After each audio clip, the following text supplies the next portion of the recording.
يقول ابو فهد ما حد مننا يائس ولا حدا صار من قدر الزمن ميؤوس، فاليأس لاقى الحرس يبقاه واليائس ويجعل اليأس تحت اقدامنا مدعوس. فاحنا الحرس والحرس كم من بطل فارس يهجم بسيفه ويحكم رميته بالقوس. ابليس يوم ابتعث ادم رفض ينكس، ولا الادم رضي يسجد عصا القدوس. واليوم سجد للحرس وانا على داعس وطاع ربه ورأسه للحرس حتى انا لانني بين حرس حارس، شاعر وجندي من افراد الحرس معسوس. حين اكتب الشعر اشوف يخضع لي الهاجس، قال انت شاعر حرس يا سيدي مرؤوس. احنا الحرس رأسنا بالشمس متلامس، راس حربة الجيش واحنا شامخين الروس.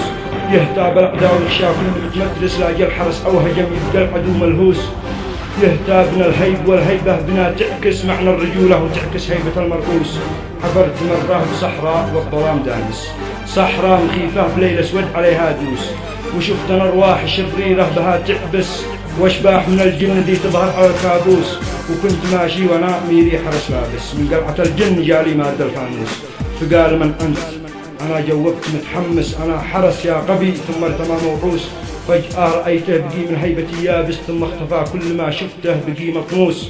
جيش الحرس بالإباء والعز متأسس، تولها المجد والتاريخ من الجاموس.